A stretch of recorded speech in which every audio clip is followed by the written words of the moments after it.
The Oh So Lovely Talk Show. The Oh So Lovely Talk Show. So lovely.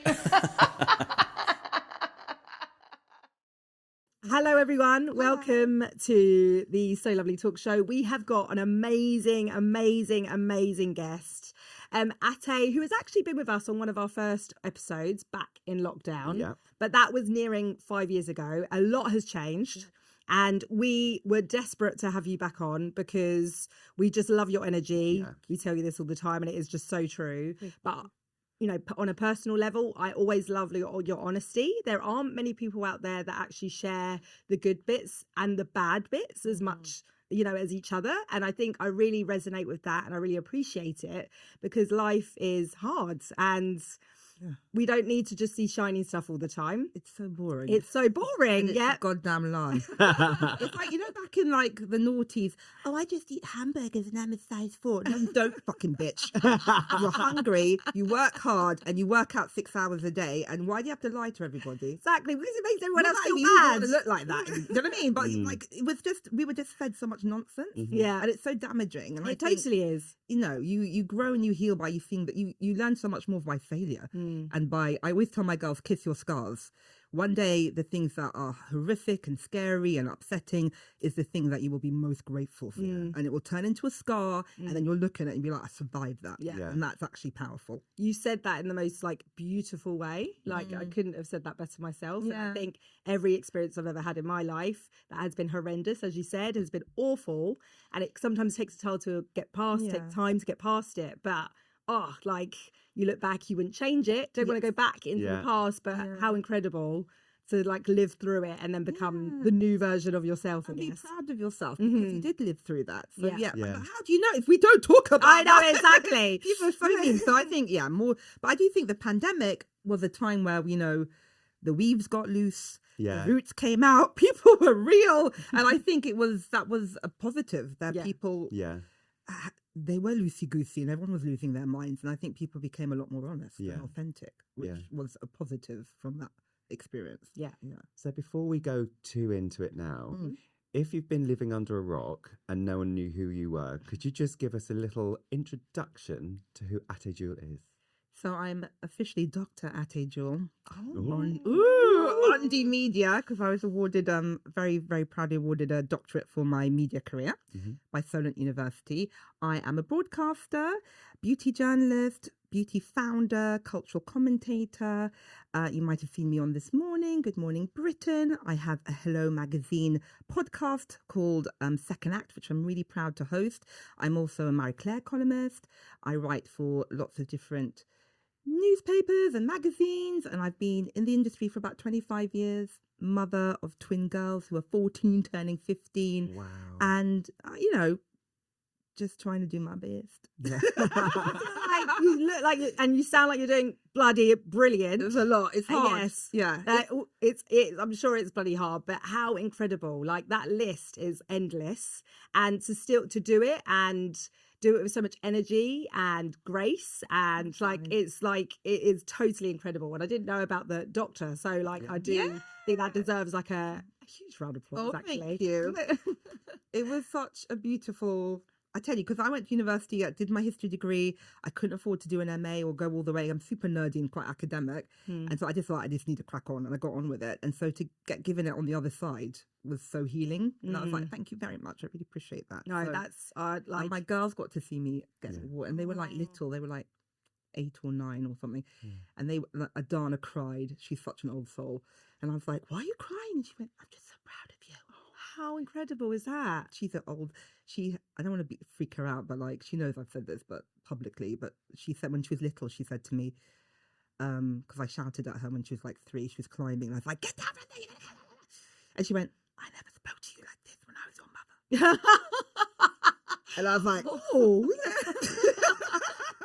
But if there's someone who had past lives, it's that child. Yeah, wow. And her crying and being very proud of me. She was like 8. I think just so much evidence, but that was very sweet. She sounds very wise. I feel like she's done she this. needs to be interviewed. This is not her first time up this rodeo. when I grow up, I want to be her and my other daughter. Ola. They're both such interesting spiritual bunnies. But yeah, this ain't her first rodeo. Like She's I'm been witchy here and woo-woo. been round again. She's Yeah. this ain't her first rodeo. It's funny, isn't it? Yeah. Weird. Yes, I believe in all that. Yeah. Me So too. obviously, even since the last time we spoke to you, which was 5 years ago, like you have done so much. And even then, back then, I was like, you're a woman on a mission, and like I always find that really inspiring. Okay. Just you don't seem to stop.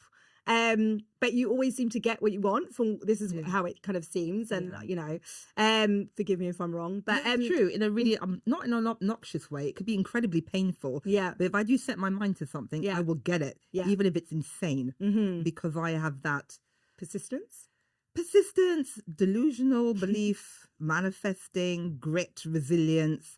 If I want something, I will get it. And sometimes it's not good to want it, and I'll get it and be like, oh, okay, thanks. Shouldn't have asked for that. But no, yeah, I think I do believe you can get anything you want if you just apply yourself, you work really hard. You know, you might not want it after you get it, but I have always gotten what I wanted because I have set my mind to it. Where do you think that comes from? Like where that drive and that knowing come from? I think honestly, it's a mix of things. I come from a very powerful family where I was brought up that if you want something, you can get it. And I think that really helps. If you're brought up with parents who are like, you want it, you got it, you are the center, you are very, so I'm really grateful for my parents for that. Yeah. But also just, I don't know, it's a touch, I would say a sprinkle of ADHD, a sprinkle of that self-belief from my family, that I come from power. My parents are powerful people, but also I do have a natural go fuck yourself button. And if that is activated, oh, you can't do that. You don't belong here. This is not for you. Oh, I'll show you. I'll show you. So I think I'm really competitive. Yeah. Which helps. I don't know if you... I think it's a mixture of learnt behaviour and nature, nurture. Do you feel like you've had to battle a lot against things? Everything. And it's basically, that's you trying to go, actually, no, I'm not taking this. Yeah. Does that drive you more then? You know what? I would say the first act of my life was just, I'll show you. I'll show you. And like, I don't belong in this beauty world. I don't belong here. I don't belong here. Da, da, da, da. And like my therapist said, everything you do has been a reaction, which is very true. So like, you know, I was brought up very much in a world where you have to be a perfect size 10 and tiny. And I'm like, oh, really? Pass the chocolate cake, bitches. And like, okay, you know, and like I comfort ate and I always was in reaction. And now that I'm in my 40s, post-divorce, choosing stuff for myself is really interesting. It's like, actually, what do I want? Like, okay, you said no and I said yes, but actually picking your own path. So that has been really exciting and different. But I think the no and you can't do this has been, and also just the noise from the world. As a, you know, growing up as a Black child, teenager, the noise was very much, you're not desirable, you're not this, you're not that. Everything in movies, everything in the media, everything told me that I was not the top of the tree, I was not the center, I was not the default setting. And people in my life were the center, the default setting, and powerful. Like my dad was a Nigerian diplomat who worked for the UN. He was very successful. He was like really wealthy. And my mum was the most glamorous. Like people always used to mistake her for Diane Carroll. Yeah. So she'd be like, it was the 80s. She'd always been in a fur coat and with like YSL opium. Like you could smell her before she entered a room. And we'd be shopping in Harrods and people were like, are you that lady from Dynasty? She went, no, I'm Daphne. And I don't even want to be her. I'm she me. wants to be me. Yeah. So those are the people I grew up with. Just like, so it just never... The tales people told about myself never fit. And I was like, that don't make sense. Yeah. I'll show you. So when was the sort of first time, sort of, you're just talking about your sort of, you growing up and being around these influential people. When did you kind of first get the bite of success? Like the first early sort of manifestations of success? In terms of, for myself. For yourself, yeah. I mean, I was always good at school. Yeah. I was always really theatrical, if you can imagine. So I like dancing and performing. I used to win lots of stuff. I wrote a song when I was 11 and I won an award for that called Dream World. I can sing it for you. Go on. When I'm in a dream world, I think of only you, and my heart breaks into two. I think I was 10 or 9 when I wrote this. Where the fuck that came from, I have no idea. When I dream of you in the night, I dream of... Anyway, it goes on and on. Oh. It's So did really you have to obnoxious, but I won an perform award. I was 9 or 10, I wrote that. That's incredible. Won an award. So I've had like lots of ticks. Yeah. I've had lots of ticks in my life, but probably never feeling it's enough, like a little empty hole, and always reaching more in terms of like, and I think validation and work and getting prizes and pats on the head. I think a lot of my self-esteem came from that. Yeah. You know what I mean? And Yeah. it's, you have to be very careful, because the more you work, the more you burn out, the more successful you get, but it's not actually that healthy for you. Yeah. So, but I've had a lot of pats on the head. Yeah. And I did, but it is not everything, and you need to be happy and peaceful and grounded. Yeah. And that's a lesson I'm trying to teach my children. You know, how many stars you get on a chart is not who you are. And it's very hard from a recovering perfectionist to say that. But Love that, recovering But perfectionism. we're all trying to learn that. aren't we? yeah. But I guess if you're like, it sounds like you were like performing really well from a really young age, and excelling, it sounds like, at school, and you're writing songs, and like, you're doing these amazing things. But as you mentioned, it didn't ever feel like it was enough. Yeah, because I was never enough. Okay. Like, you could be 1,000% shiny, but you're still don't look right, you don't fit. Yeah. So you are never enough. You know, as a black woman, you're never enough. You have to work 10 times harder just to be 10 steps back. Yeah. And I mean, I know you know what that feels like, you know, and you have to work harder and be shinier and be better, and it's still never enough. So that was a massive hole inside of me. Yeah. But you can't fill it by performing for other people. You have to just be like, this is who I am. I'm a good person. I have to satisfy myself. That's a lesson learnt in my 40s, second act. It's not about other people's validation or chasing prizes or chasing people or chasing validation. You have to just be peaceful with yourself and just please yourself, which is very hard in a society which is told you shouldn't please yourself. Yeah. Yeah. You said something really interesting earlier about how you used to be quite reactive. Oh my God, everything was reaction. And it was all like, if someone thinks this and I'm going to do this to prove them wrong. And actually what you're learning now is that doing those things was, again, it was for them. You weren't actually thinking, is that something I want to do? Literally. Yeah. I mean, I want, like, when I was at school, an example, I was like always the black one. I was like, I think there was like 2 of us in the whole school. I went to a very bougie Catholic girls' school in Knightsbridge, and the headmistress was quite rude and mean to me, in my opinion. She was a little bit, but like, and I studied history, and I loved history, and I was really good at history, and I wanted to apply to Oxford. And she went, if you apply, I won't support you because they don't want your kind. And I went, I was 17. What kind is that? Is it the, like, captain of the hockey team? Under 14 fencing champion, which I was. Like, A student. And she went, you know what I mean. So I was like, fuck you, lady. So I applied, and I got in, I got offer. I fucked up my geography, but we won't talk about that. But you showed her. But everything was just like, I'll show you, bitch. Yes. And I was like, I wasn't even particularly that fussed or bothered. Yes. But like, that was, everything was just to prove a point. Yeah. To prove a point, which, I think a lot of people are like that. Yeah, of course. Yeah. Like, am I good enough? And also I had a very traumatic relationship with my dad. He was very, I had to put it, he's died, so he can't sue me, and he would have been the type who would have, but like, I think he was a sociopath, and I say that with love. Okay. Where he just had no empathy. Yeah. And that's, very successfy, very interesting, charismatic, like, fascinating person, but there was something a little bit like, like, there's a little chip missing, and that was very painful. So he was the first lesson of like how to perform and how to like get a pat on the head, and like how to be interesting to safe around him. So like, it's all the patterns you've got to break. Yeah. That you don't even know you have built up, and you just release them. Yeah. Yeah. How do you think you've got to a place now, or that you're at least aware of that pattern and trying to make sure you make decisions that are for you and not trying to impress or do it for anybody else? Oh God, it's really difficult. I literally had some healing yesterday at Bamford with lovely Ruth. She like does hypnotherapy, witchy woo woo, like, you know, hug your inner child, like like she puts into like. I was tripping out before when I first met her. I was like, she's like, where are you? I'm like, I'm in Georgian England and I'm in a ball gown and I've had a like I was like, it was wild. She's like, we haven't even started yet. No. You're not even under Ateh. Yeah, no, and it's just I think when you stop, I think sometimes either your health makes you stop, or like your life blows up. I had a very my life blew up with my divorce.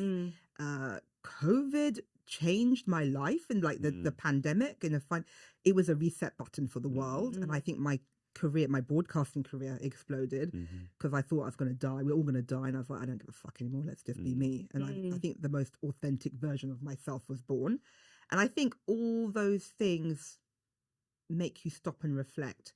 But honestly, so I'm like, it's my birthday this month. At the end of the month, I'll be 48. But actually my real birthday was like, can I just say, COVID, the pandemic started on my birthday, 2020. Oh, So, but I actually do think that was my real birthday. Interesting. This version of myself was Yes. born that day. Yeah. So like I'm like 48, but also 6. So do you think that from that day, from when the pandemic started, did that open the door? Did you like assess? Did it give you time to evaluate everything, or what was it that changed in your head that you think has kind of had such an impact? It was honestly like, I love horror films. I like zombie apocalypse films, and I was like, the Netflix film that has been running in my head is actually activated and happening. Right. And it's like, oh my God, I felt so sad that I didn't want to be like, what's her face? Kris Jenner's ex-husband, Bruce Jenner, now Caitlyn. Yeah. I really related to what Caitlyn said. It's like, I just didn't want to not be her. Yeah. Yeah. It's like, like I don't want to die not being her. Yes. Like Bruce didn't want to not be Caitlyn, and I didn't want to be this version of myself. And Totally I thought, God, if it's the end of the world, I never get to be this version of myself. Yeah. And like there was a power shift in my relationship, in my marriage at the time. I had moved us to the countryside. He didn't really want to go. I was like, I'm going. You can come with, or you can. That was the first step where I was kind of taking, control. I was the captain of the ship. And we went in 2018 before the pandemic. Yeah. And he didn't really want to go. He's like, I'm a Londoner. And I'm like, I'm a Londoner too, but he's like, it's not diverse enough. I'm like, says the 6'2" blonde, blue-eyed guy. I was like, if I can take it, you can take it. Anyway. And I said, if you want diversity, look at your wife and kids. It's fine. Yeah. So he didn't want to go, but we went, and it was just the beginning of the end of my marriage, but also the beginning of this version of myself. And then so 2 years in, he wasn't very happy. I was thriving. And then the pandemic happened. There was a power shift in our marriage. Yeah. But then I was like, and he said something to me, like financially, and I was like, no one's going to be able to, like, I ain't the Real Housewives of the Cotswolds. No one's going to be talking to me like that. You know what I mean? Yeah. Because my career did take a hit, because at the time there was no Zoom. Yes. There was no nothing. So you know how it is. You've got to be in it to win it. I wasn't going to as many launches and doing things. Yeah. So my career was a bit quiet, and he was doing a whole like madman like power thing, which we never had. We're always equal. Yes. And I was like, don't like this. And then the pandemic happened, and I just had a fearlessness. And I just thought, to say it out loud is hilarious, but I was very shy to be on social media. Because I am actually quite shy. I am an extroverted introvert. I could totally get that. I do think you can be very shy. You have always had a great energy, I say, but you have like I can see how you were probably holding it back a bit before. I can see that. Be too much. Don't be too this. Don't be too that. And so I just exploded, and I was very lonely. I started Wednesday Chat Club doing Instagram Live, and then the whole world was on a thing called Zoom. Yeah. And then, I got to be able to dance with, I did dance lessons before with my lovely friend Bonnie, who runs SOS Dance Global. And then suddenly I was filling my cup. Yeah. The cup was, ironically, sat at home, the cup was more filled. Yeah. Because I was being more myself, more fearless. I reached out to this morning, and and Vicky, who is the lifestyle producer on there, props to her, and God bless her. She's like, okay, come on, girl. Like, and I was like, I need to be on this morning. And I did a whole presentation, and bless her, she just gave me a chance. I'd never done broadcasting like that before. And then Good Morning Britain, and I started talking about politics.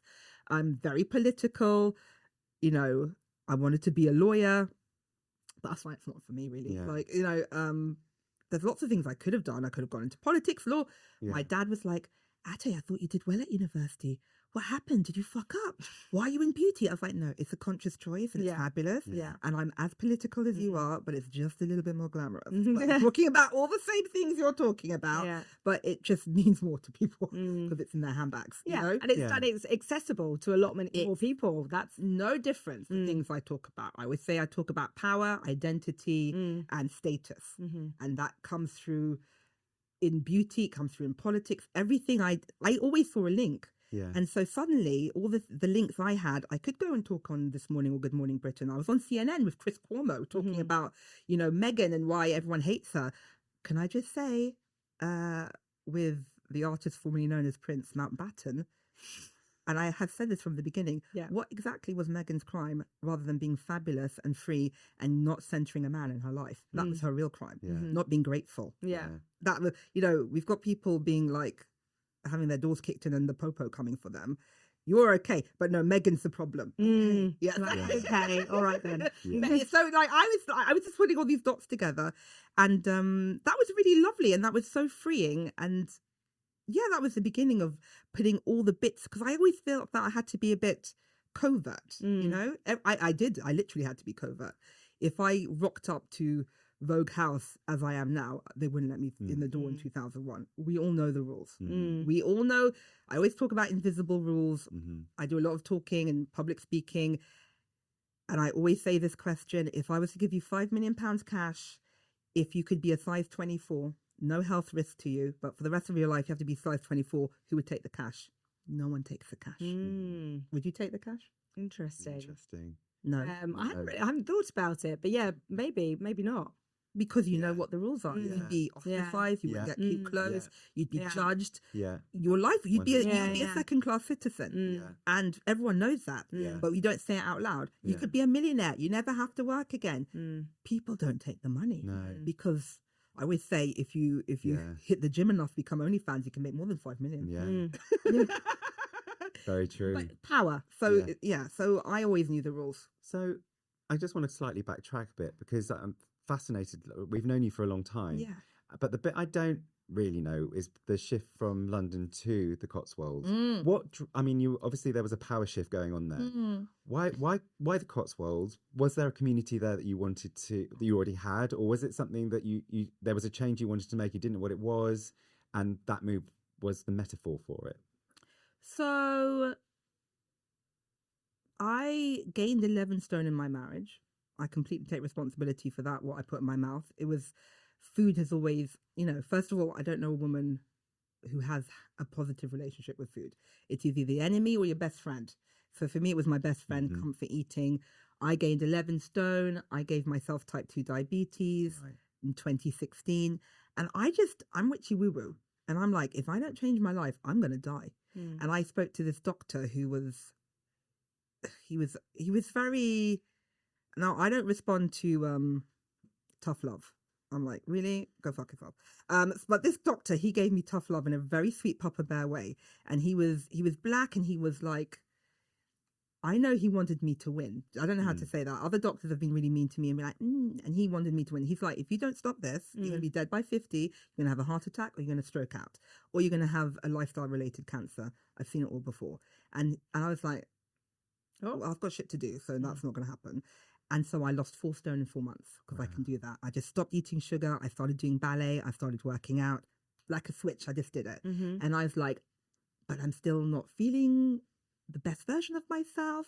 We always used to go to the Cotswolds on the weekend, and then we'd always drive back, and the traffic would get heavy, and it would get like really like aggy. And I'd be like, why are we driving back? Like, why are we driving back? And, you know, our kids were in a very bougie private school at the time. Like, life was expensive and heavy. And, you know, I had a friend who'd moved to the Cotswolds, and she'd moved her kids to like a really beautiful like state school, which was better than the private school in Notting Hill. And I was like, what the? They get iPads, Yeah. and they got a hockey field, and they do forest school, and you're not paying what? Yeah. I was like, I want sorry, some of what? that. Yeah. Like my kids were like doing sports under the Westway, Yeah. getting asthma, Yeah. and your kids are in the forest, like. And I'm paying for it. And I'm paying for it. And I was just like, hell to the no. And so I was like, let's go to the countryside, save £100,000. Yeah. Live a better life, have a house with a garden. Why would you not want to do this? Yes. Well, I've seen you in Bedford High Street. You've yelled out of your window. Because my in-laws live in Bedford, and it's the most beautiful part of the world, so I get it. Like Hogwarts on crack. Yeah. Like, and I love all that. I love Lord of the Rings. I love Miss Marple. Like Miss Marple and Poirot are my comfort shows. Yeah. And because I manifest, and I think, and also Charlotte Ann Fiddler, shout out to Charlotte Ann Fiddler, who used to work at Glamour in Vogue House, and she was always someone you'd curtsy to if you saw her in the hallways. And she started her Instagram, and she always had this pictures. She had a series of like views outside my window, and it was like overlooking the most idyllic countryside. And then I'd look outside my window in Harlesden, I'd see a crackhead, and I'd be like, no, I don't want to. Like, God bless you, sir. Yeah. Please don't jack me. But no, I don't want that view. Yeah. Like, no, I love Harlesden, and it was amazing, and I'm a Londoner, and I love where I am. But I was like, no, I want to see daffodils. I don't want to see crack pipes. Yeah. We bought very early in Harlesden. I was waiting for it to turn into Notting Hill. I'm like, I'm a princess, I can't do this. But so we bounced 2018, and it really healed me. I started going for walks in the countryside. I started we would take mindful walks and forest bathing and looking at ducks, and my girls were like 7, 8 at the time. It was such a nice time for them. And I grew up in central London, which I love and I wouldn't take back, but I was on a podium age 13 in a club. My girls play hockey. Different and I wouldn't take back my podium because I got scouted to be a dancer on the Word when I was 14. I know, and my mum wouldn't let me do it. I'm still bitter to this day. Could you imagine with Teddy Christian? And I was just mortified. But I get it. When I let my 14-year-olds dance every Friday night with like rock stars. Yeah. Probably. Maybe not. Can mummy come? I Chris Jenner the shit out of that. But no. I see the point now. I get it. Like, yeah. My mum was very Caribbean. She's like, you can dance in the club, but if people see you, then that's shameful. Yeah. And it was live TV every Friday. But so it's a very different lifestyle. It healed me. It really healed me. And I think, I don't say it lightly, I would probably be dead if I didn't do that. And it was the first conscious choice of picking myself, centering myself. I've been with, I was in a relationship. I married my first boyfriend, the first guy who I ever went out with at 19. So 19 to 45. Yeah. I was in it. That's a huge part. I'd never been, I went from my mama's house to university and then to being married. I've never chosen. Do you know what I mean? And I chose him. I chose my life. Yes, but I've never been like, no, I'm the captain. Let's go. Yeah. And it was probably the first time that happened for me, and it was healing. It was really good. Do you feel like so you moved, and it sounds like everything was kind of quite gradual. You're kind of slowly kind of starting to piece your life in the way that you wanted it to be. Yes. Do you feel that because making a decision to separate is really difficult, of course. It's no really, one does that lightly. It's not, you have to think about it. It needs to be a conscious decision, and I totally. Do you feel like that has had a big impact on how you feel about yourself now today and your career and everything surrounding it? I mean, I don't even know where to start. Now, I've known you for decades. Yeah. I've always felt I was a happy, lively person, but you don't know what you don't know. Yeah. Do you know what I mean? Yeah.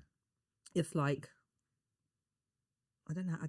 I said something in my mind. I don't know if it's offensive or not, but if you give someone vanilla ice cream, it's delicious. But have you tried vanilla macadamia with yes, yes, but you don't know what you don't know. So I was very, very happy. But when I started, I don't know what the question was. I forgot. Sorry. Hang on. So basically, since the choosing to separate, separation, do you feel like it's had has that what's shifted in your life and changed your hugely? Now I don't like. My ex-husband was my best friend for years. He was a huge champion support in my life growing up. We were literally teenagers when we met, and he is we have the most amazing babies, and he was my best friend until he wasn't.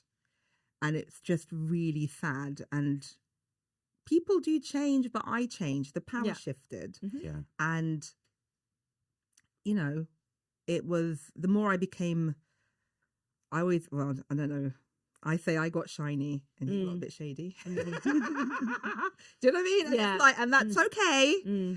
And I think we do live in a very patriarchal world, and the more I kind of exploded into myself, it did affect the power in the marriage, and it was really, really sad. But he, also, I do have daughters. I'm raising queens. Yeah. And I read this article which said, would you want your daughters to be married to your husband? And I was like, no. And I'm like, and the article said, if the answer is no, why are you teaching them to be married to a man like this? And I was like, So, I'm a child of divorce. I never wanted to get divorced. I never wanted that for my children. So I would say 2021 is probably when I was like, this ain't right. Yeah. And, when all your friends are like, abort. And I was just like, no, it's fine. And I do think no one leaves a marriage. I think especially with women, we leave slow and then quick. Okay. It's slow, quick. Do you know what I mean? I think men leave quick, slow. Yeah. Where they're like, okay, something shiny's over there, whatever. Yeah. And they leave and then they regret it for the rest of their life. Yeah. I think women struggle for years, and then once that's done, you're done. Yeah. And there ain't no way back. So I think I had 2 years of trying everything, renegotiating the contract. Yeah. If you're happy, do you want to go live in London weekly? I did everything. I really did everything, but I had to take a shotgun to it because it was not even it because he was making decisions which would have affected the ability for me to be a good mum. And I'm like, you can take shit for yourself, but with your babies, it's like, nah. So I was I was the mama bear with the car, when you lift the car up. Yeah. You have that, like you can toss the car off your baby or something. So for me, I probably would have taken a lot of shit, but because I was a mum and I had to be well and I had to be functioning and I had to be a really good provider, mama bear, I was like, I've got no, we're done now. Thank you. So, I'm just in awe of what you're saying, but I do know from my own personal experience, not necessarily with breakup, but with dealing with situations. You've already said that you have therapy. Yeah. So what kind of support network did you build around yourself to kind of navigate those storms? I've always had therapy. Yeah. Which has been, well, I say always from probably my 20s. I had an amazing therapist called Ramiz, who was so fun. And he was just so harsh with me, and I loved it. He was just like, and culturally, he really understood me in a funny way, because there is there's a lot of shame and there's a lot of this and that. I mean, he was in my 20s, he wasn't, but I had him in my 20s, 30s, and then I had another amazing therapist now. She's like, I don't feel comfortable with you mentioning me. And I was like, but I want to scream at you, girl. And she's like, I don't feel, but I will, Dr. Larissa. And she's amazing. And I had another lady before her called Andrea, who was incredible, who recommended Dr. Larissa. And it's just, I don't know. My mum's from Trinidad and my dad's Nigerian. These are cultures that you do not talk about yourself. You don't talk. I was given advice years ago as a teenager. Anything bad happens to you, you put it in a box and then you file it away. Yeah. And you never ever talk or look at it again. I was like, that's literally the opposite of healthy. Yeah, that's how I was literally told that. Just file it away, never think about it again. I was like, that's literally the beginning of all mental illness and disease. At what point in your life did you realise that was not a healthy way of living? I mean, I say this with love, but like with parents, they can give you a really good blueprint of what to do and a really good blueprint of what not to do. And when it's extreme like that, it's actually really helpful. So I knew in my bones that ain't right. Right. Yeah. So actually, when in doubt, I'm like, what would my parents do? Let me do the opposite. not to be, but like, yeah. So I think my parents were amazing in so many different ways. Like my mum is the most charismatic, fun, adventurous, like glamorous, powerful. She always upgraded my dreams. She always she never put me down. She was the first person who taught me how to be an activist, and I didn't even realize it. Like there's when I was little, you can only get brown ballet shoes in 2018. Did you know that? I didn't know that. So I wanted to be a ballet dancer. I always danced ballet, and I could never get nude tights or nude shoes. And the little pink shoes, always looked really nude on the other girls from class. And my mum's like, you're going burgundy. I went, excuse me. So she used to make me wear burgundy ballet slippers. She's like, if you can't have brown, you're going burgundy. It was the biggest go fuck yourself to the class. So I had to be I was mortified, but it was such a lesson. Yeah. So it's like, if they don't want you to fit in, then you're going to stand out. So I was dancing, cringing in my little burgundy, but that's who I was like, God damn. You were gangster. Yeah. And she was just, and people we'd go shopping in Harrods, and she'd have we were very bougie, new, very rich 80s rich bitch. And she would put out these £50 notes, and every time they checked to see if it was counterfeit because she was black. And she'd be like, don't worry, I printed them fresh this morning. You're good. So that was called a microaggression, but we didn't have a word for it in 1980. Yeah. But she taught me how to deal with that and how to be graceful and human. So she's amazing. But also there was no structure, and the emotional wasn't there. God bless you. Everyone does their best. Totally.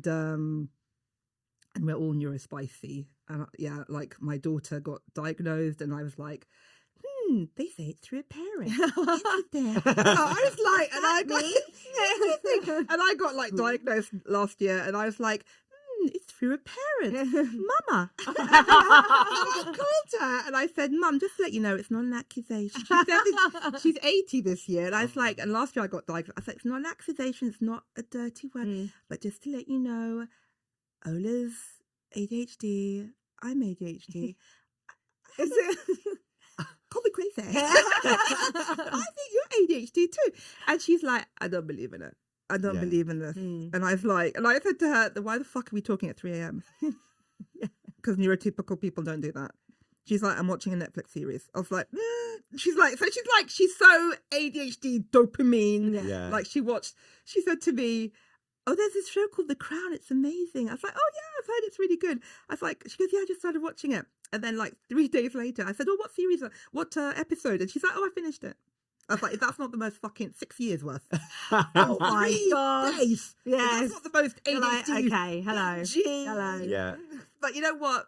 It's not my job to tell a 79-year-old woman what's what. She's lived her life. She's lived her life in a way, and she's happy with how it's going. So, she's fabulous and glamorous. Yeah. But I'm just, it is a reminder that I think as a mother, as a parent, as a person, you don't have to have kids, but in society, I always say love and pass it on. You do the best with what you were given. And then, my grandma, well, let's just say my grandpa was born in 1901. Wow. Which means his mother was enslaved. Yeah. This is for my mum to be who she is incredible. Yeah. For me to be who I am is incredible. My mum couldn't get a bank account or a credit card. My mum was in New York in 1968 during segregation, during civil rights. I mean, God bless her, it went over her head. I was like, what was it like? She's like, I don't know. She's like, I just live my life. I was like, you must be like, and the girls, because they do history, GCSE. They're like, what do you mean? You're a primary resource. She's like, I don't know, I just look cute. I don't know. I was like, you were in New York in 1968. What was good? Muhammad Ali did ask her out. Which is, my mom is so hot. She still is. Again, she was distracted at this point. Yeah. She didn't go out with him because she had just started seeing my dad. Because she's such a good girl. She'd been going out with my dad for a week, and she gave committed. Up. She was like, no, I can't go out with you. And so my mum is the coolest. She really is the coolest. But we just try. You just kick. It's a relay race. She did her best. I'm trying to do my best. I'm not a perfect mom. God, God knows I have, I do feel really guilty because I was I was a bit detached from probably myself, my life. I wasn't the most present when they were little. Also, I realize now I'm neurospicy and the noise sensitivity. All these things that I didn't realize. I was like, Paw Patrol be on and their little toys. I'd be like, oh God, yeah. Am I going to be sick? I just stood there, and it's like, it was just like, oh Jesus Christ, it was a lot. I'm going back to work. So I was like a real workaholic. And their dad was the squishy one. Do you know what I mean? All my friends are like, you have the dad energy, which is like, I know it's very gendered, but I'm like, where do I pay? What do I need to do? Like, someone said, like, when they were little, they're in the school play, what part are they playing? I don't fucking know. I know it's on the 6th, I think. I'll rock up. But I was never that mum. And I mean, yeah, I like them. Yes. I know you love them very much. I love them very much. But I have to say this bit is so much better for me because as they're older, do you mean? As they're older. Yeah. And I feel real regret that I wasn't more present. But I don't think I was very happy. I wasn't very happy. And I wasn't in myself. So how can I be in myself being their mum? But I was just looking at old pictures of them today, just getting so nostalgic. Yeah. And just like, it goes so quickly as well. It is really just goes... like I think children, watching them grow it just puts so much emphasis on time and time moving and, And also yourself, they are such a mirror. Yes. And they can be very triggering in the best way because whatever your values are, who you are, what you're about, you see little mirrors of yourself and you have to deal with shit. Do you know what I mean? It's like, if I didn't have children, I'd probably still be married. Yeah. If I did, I'm like, no, I've got to do better for them. I've got to be a better version. I saw Scream 7 last night. I was crying my eyes out because it has really interesting like motherhood themes and trauma. And like Sydney Prescott, she's like got a teenage daughter now. And I really related to a lot of it. Like she doesn't want to traumatize her kids, so she's quite private about herself, but her child really wants to know. And like Ola was telling me, Mum, what was it when you went to Nigeria when you were 8? What was it like? I was like, yeah, it was a lot. Da, da, da. And she's like, and she wants to know me, and I'm like, do you really want to know that? That was when my mum busted my dad for being a secret polygamist, and it all fucking kicked off. And I was given a cat, and someone killed it. And then my brother was given a little goat, and then we were like obsessed with this little goat. And then we were like, "What happened to the goat?" They're like, "You ate it last night for dinner." Fucking trauma. How do I tell you that? When you rocking around the Cotswolds, eating sourdough, and having a nice time, and I've got fucking trauma, and that's the PG shit. I'm telling you, that's God. That is like PG. Really want to know this? Tune in to part 2, which is the after hours version. That's the PG, and so I really related to that, where they're at an age where they want to know you, but a lot of it is really traumatic and really like weird. Like my childhood was very weird. How do you say that to you? And I remember when Adana was 6 or 7, she said, "Oh my God, I'm having," because we had like a Chinese takeaway and she wanted an Indian takeaway. And I was like, "No, I'm paying for it. It's Chinese." And so she was like, "This is the worst day of my life." And I remember saying to her, "You haven't had a bad day. And I've worked real hard for you. And if the worst thing in your life is you're having a Chinese takeaway and not an Indian takeaway." And I had to I was like, "Get it together, Adana." And she's like, "I'm 6. And I was like, "Okay then." But I was like, it's really, and so when you have had a very different childhood to your children, there is a distance as well. Because it's like, I remember like, I was like, oh God, they're 14 going on 15. And I said, "I've made a lot of mistakes. I love you guys, blah, blah, blah, blah." And they're like, "Yeah, you have." Da, da, da, da. And they're just being all teeny. I was like, and I said to them, "You know what, girls? I never pimped you out like Demi Moore's mum." And I was like, "I never pimped you out." And they were like, "What?" And I was just like, there's always extremes, girls.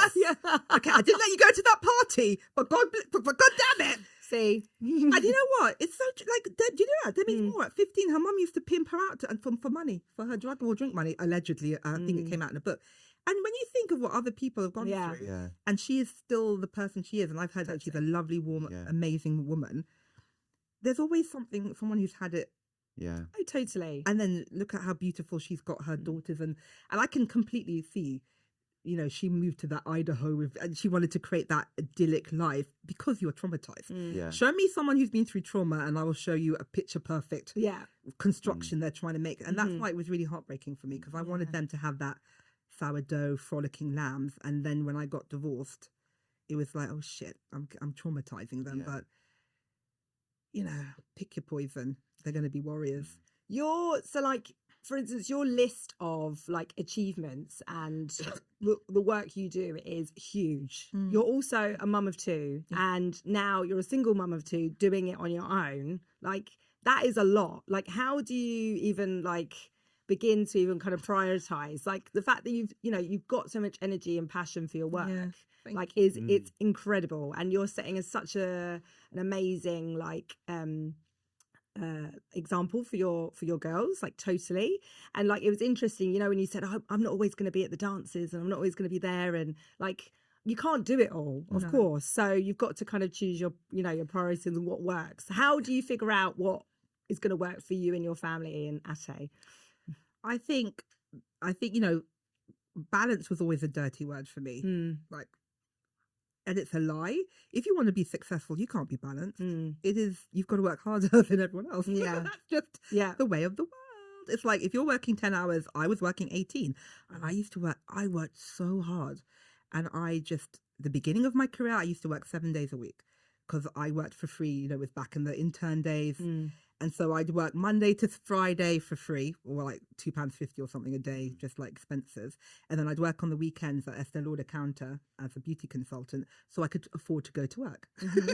Like, I worked 7 days a week.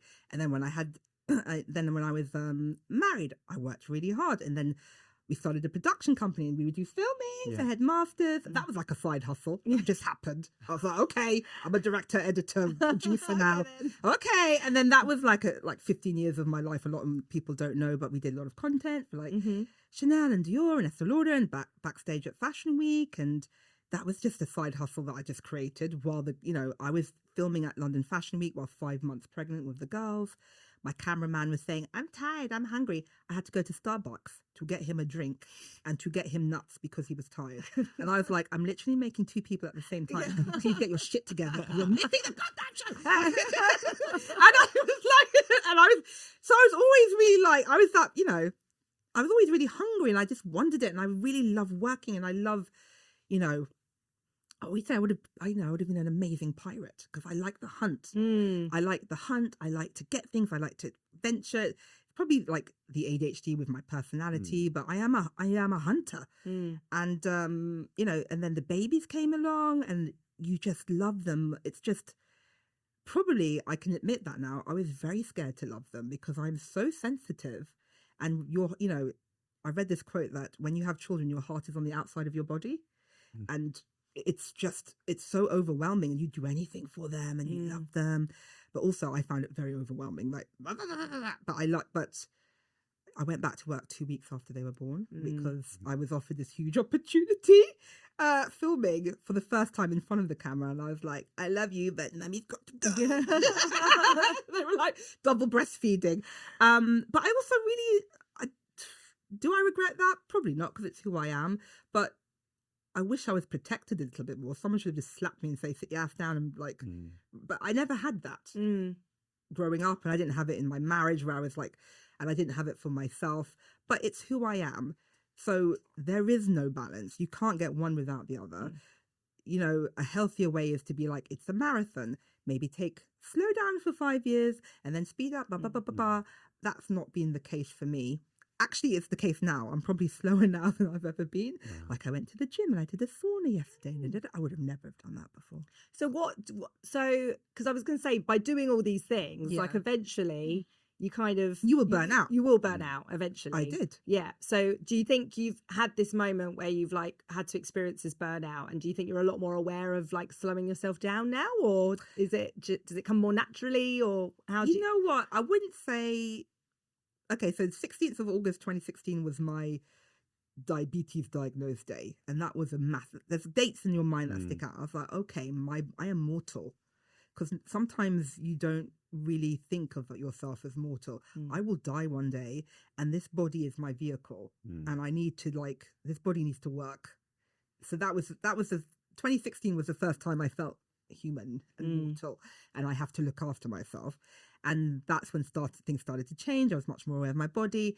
So I would say slowing down is like a dirty word to me. So I would say restorative. And I'm doing the Soothe program with my lovely friend called Nahid, the Human Method UK, and she's a nervous system expert. And she said, resting is one of the most productive things you can do. And so when you reframe it like that, so if you want to do all these things, if you want to be successful, if you want to do this and that, you've got to rest, not slow down, but rest, which is another form of refueling. So I do that now. When I never did that before. I would just go again. And I have a lot of life force. I've got a lot of chi. Do you know what I mean? So I could do it. But there's a point where you will do it until you... I would have stroked out. I would have been like, I would have been this level, and then 55, boom, she's gone. And I want to be a really delicious, offensive old woman. I want to be batty rolling and shaming my great grandkids. I want to be that woman. Do you know what I mean? I want to be 100. I've decided I'm going to die at 105. Wow. Great target. And when you make a decision, I always fucking get it. So watch your face. I reckon I'll be 105 when I tap out. And I want to be as myself as possible. And in order for that to do that, I'm going to have to live heavy weights. I'm going to have to rest. I'm not a very good sleeper. Sleep is still an issue. I was like on ChatGPT, which is my second therapist. Is there an afterlife? Just have these weird ChatGPT conversations at 2 a.m. with doom scrolling. So I am trying really hard to like reset that, and because you do need to sleep. But my brain is so like busy. But no, rest. Like, yeah, I don't see it as slowing down. I'm like, I want to speed up and have longevity. Therefore, it's very simple. A plus B equals C. And I was late today because I'm always late. I've got the time blindness, ADHDs, which I know I'm responsible for, and I'm medicated, and it's a bit better than it was years ago. But my ex-husband used to say to me, time is finite, Ateh, time is finite. And I'd be like, I don't accept that. But it is true. Time is finite. And if you know it takes 15 minutes to get from A to B, I will do this, that, knowing it's 15 minutes, but then be shocked that it took longer. I'm shocked. I left 10 minutes late and I'm 10 minutes late. That's shocking. But in the same... Time is finite. But in the same way, if you want to live well, you want to live long, you've got to do ABC. And you've got to like, you can't do everything. And maybe sometimes you've just got, I'm a late person, and I always used to be really hard on myself, but actually I get a lot of stuff done. And actually, let's not be hard on yourself. Let's like celebrate the good things. You're doing a lot. They say late people are very optimistic people, because we could do one more thing, one more thing, rather than like people who are like 15, 20 minutes early. I don't know who you are. I don't understand him. That's me. That's you.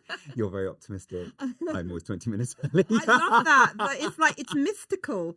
But I do think it's a form of control, which is delicious. Is it because you want to be in control of the situation? I think so. It's a form of control. I think so. It's I think being a hairdresser and I think it's been sort of embedded in my sort of routine at work. If a client's late, then I run late, then I'm not in control of the day. Yeah. That kind of has been embedded in me, I think, from that. Yeah. I think most things come to control. It's really interesting. I'm a control freak, but I am also very chaotic, and I don't like control. I love structure. I hate structure. I like routine. I hate routine. Tell me what to do. Go fuck yourself. It's really interesting. I think a lot of things come to confusing. Yeah. Everyone involved. Which makes it exciting. It is exciting. Oh, if someone was listening who they're kind of breaking into the creative industry and trying to figure out how do they get what they want. You sound like someone that's like determined, and you do get what you get. What kind of advice could you give to those people that maybe doubting themselves a little bit? And I always say, and I always say the same thing, start watching SAS Who Dares Wins, Special Forces. And I say that with love because I am obsessed with that show. It's all about, have you seen it? I haven't. I've been, one of my friends watches it. She says it's great. You need to watch it. I have stalked half of them. I'm now friends with some of the guys who are the instructors on there. I met Foxy, and I met someone else on this morning, and I was like, I love your show.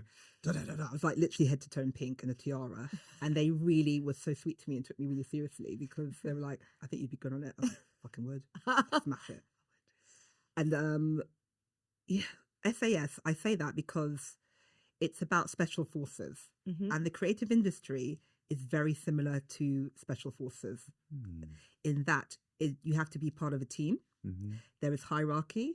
When you're on set, you have to know when to shut the fuck up, when to step up, when to, you have to read the room. And special forces is all about being, they call it the thinking man soldier, where you have to have incredible integrity and honesty. And a lot of the people who join special forces are not the strongest, the fittest, they call it the grey man or woman, because it's that person who can just read stuff and can work well in a team, but also can take their own intuition and just do their own thing. And I think to be a really good creative, it's all the same skill set. It's so interesting. I watch that, and every season I'm like, he'll be top 3, she's top 3, he's top 3. And there was one season there was a gay ballet dancer. I'm like, top 3 because of the grit, the resilience. Yeah. He's probably had his head put down a toilet all his life. And so some guy shouting in his face, screaming, whatever, bitch, I did this since I was 8 with the boys on the rugby team. Do you know what I mean? And it's that, like, it's just really interesting. So I think, and also you have to be someone who people like. I know it sounds really stupid, but are you someone that someone wants to be with you 2 o'clock in the morning when everything goes wrong on a set? Who is a team player, who's not going to be negative, who's not going to be like, I told you we should have done this, no. Or are you someone who's like, rolls the sleeves up and gets shit done? So I'm like, are you the person someone picks if there's a zombie apocalypse? Because you'd be in my squad. Do you know what I mean? Yeah. Like, I always think, because I'm in the Cotswolds, when it was really scary in the pandemic, I used to say to my ex-husband, if shit goes down, let's just get some guns and go to Soho Farmhouse. Block it off and start a new community. Who would be in the community? I'm not even pretending. You're like, we've got a plan. Sorry. You know what I mean? I'm like, a fabulous place. They've got cabins, they've got gardens. Like I'm on the Soho committee. I love them there. But also, if shit went down, I'm like, how can we blockade this? And we just start a new community, Mad Max style. And as a creative or wannabe, who would pick you to be in there? Would you pick the person who's negative and or the person who'd be like, okay, let's get this done? Okay, like I've been on set where a mirror, it took 2 weeks to have this custom mirror made, and then the guys delivering it smashed it within 5 minutes of setting on set. Everyone was like, and I was like, don't tell the client. The client was in another room, and I was like, okay. What can we do? What can we do? Is it stock free sound? Is it this? Is it that? So I assessed the damage. It was just a mirror. I got a glazer to come and fit it within 20 minutes. I was just like, oh yeah, we're just giving an extra zhuzh with the hair. Like, just bullshit. Like, and within 25 minutes, it was sorted. That could have been disastrous. You could have gone and be like, oh, just get it fucking done. SAS, who does it?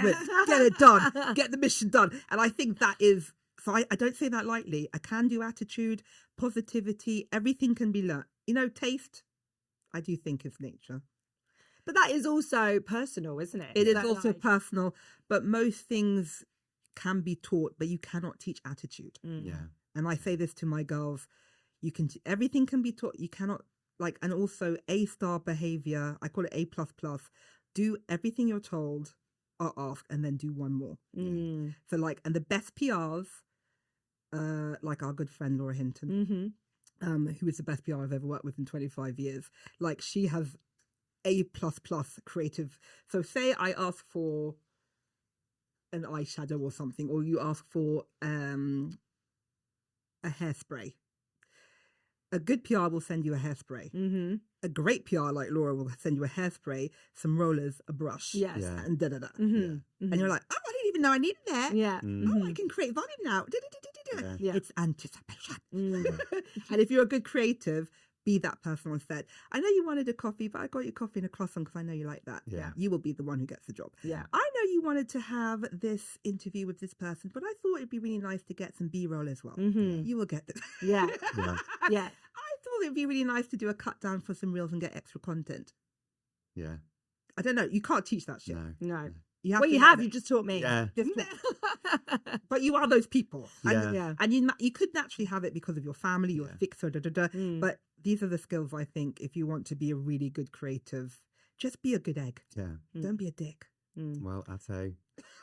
So we're going to end on, she's given the advice, Yes. just don't be a dick. Don't Which be I a think, dick. And it's really, it's not easy because your ego can get in the way. You're this, you're competitive, your insecurity, all the things that can make you dickish can get in the way. But if you are brave, I always say to my girls, be brave enough to be hopeful and optimistic and be yourself. Because it does take, like, one of my girls is like, but what if people think I'm weird? I'm like, you are weird, number one. That's why you're cool. Own it. Yes. Own it. And I was like, never hang out with the cool people. Yeah. Only hang out with the weirdos because they're the successful people. Yeah, it's so true. All the weirdos in life, Yeah. that's the Facebook guy, that's the Ben and Get. All the weirdos are the people you want to hang out with. If anyone's cool, they will be the losers in life. Yeah. The weirdos are the people who, so be a weirdo. But be brave. But you have to be brave enough to be your weirdo self. Yeah. Thank you, Ateh. Thank you. You've been amazing. Yeah. Yeah.